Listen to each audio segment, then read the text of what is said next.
The next station will be Fortuna 69. Just in case you're out of the loop, DE is currently reworking armor scaling. Better late than never, I know, but it's still a good thing. Given that reworked armor scaling is supposedly going to top off at around level 75, I'm a bit hopeful that going past level 100 will no longer demand corrosive damage on every single weapon taken, and/or make enemies significantly less of bullet sponges. However, although I'm very much hopeful for the armor scaling rework, revamping shield capacity has me excited, but also very concerned. Making shields better than ever would mean that Harrow and Hildren mains would have even more reason to play their respective frames. But making shields become basically the corpus equivalent of armor would mean that shields could then become the new meta, replacing armor and corrosive damage with shields and magnetic damage. That would admittedly be interesting. Magnetic damage finally being relevant in the game after being basically non-existent for over 6 years would be funny, assuming it doesn't outright replace corrosive as mandatory. But I digress. Now that the armor scaling rework is on its way, it's important to note that there are other things in-game that should also be given the scaling treatment, namely, rewards and damage. Although I imagine that me simply saying damage scaling makes someone have Vietnam flashbacks to the Oberon rework where his smite became unable to kill a level 1 enemy. Please God, no. Despite receiving scaling damage, quote-unquote. Even though that's a stain on the history of things scaling in Warframe, at this point in time scaling damage for Warframe is needed, primarily to prevent Warframes from falling off in higher level content, while at the same time allowing the damage of players to ramp up somewhat. Take Vauban's Flechette Orb as an example. On initial release, the Vauban rework was, well, It's awful. It's all fucking awful! It's all of it, and every single one of them sucks! but a few changes later, and now Vauban is, without a doubt, very good Warframe. Vauban received a rework, and he was previously at a C+ ranking. But, unfortunately, all his rework really did was make it very obvious that he is a C- Warframe. Bruh. Minus a few things that still stand to be changed. One of the highlight changes that was added was allowing Flechette Orb to have scaling damage, which has allowed it to become a significantly better ability without a doubt. This is your brain.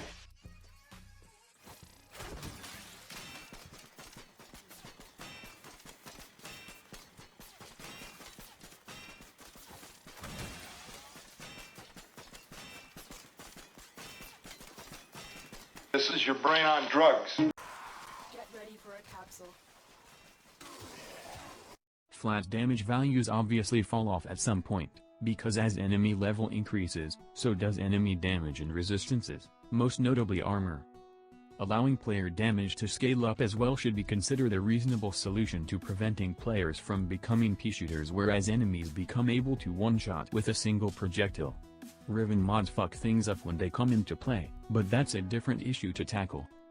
Warframe abilities being able to scale in terms of damage means that players can keep up with the game in terms of raw offensive power, but not in survivability, depending on the Warframe being played. Unless you're using a Warframe that just laughs at the prospect of death such as Inaros, having more damage but increased vulnerability to dying due to enemies also having more damage does provide some kind of challenge to players, but at the same time, enemies become bullet sponges whereas players do not.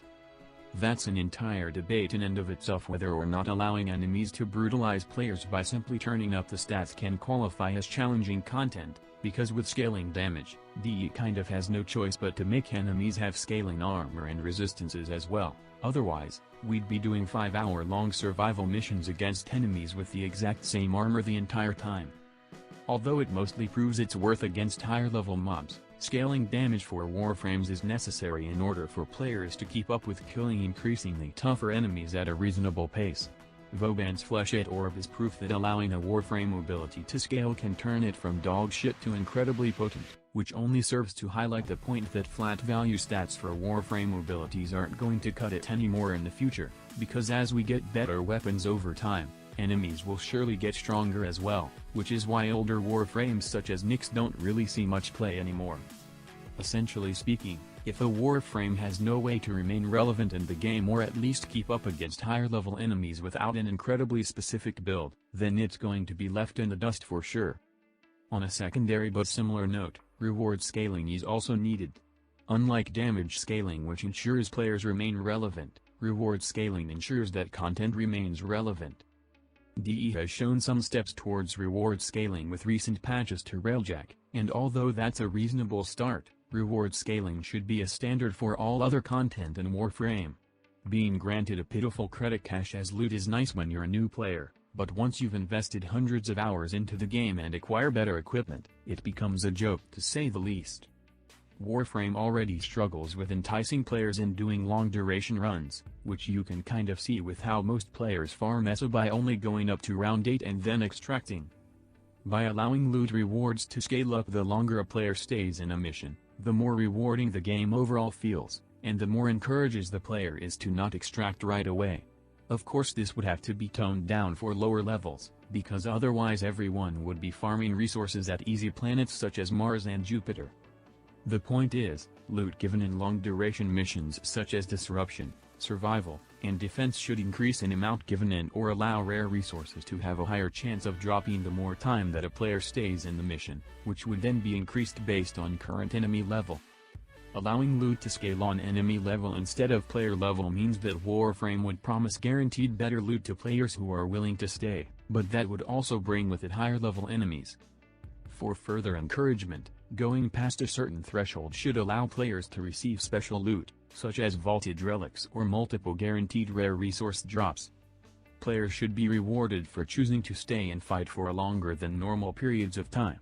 If nobody wants to stay and play against super high-level enemies in a game where damage is the most important tool of a player's arsenal, then something is wrong. Regardless, I still look forward to the armor scaling rework, but I pray that corrosive doesn't get replaced by magnetic.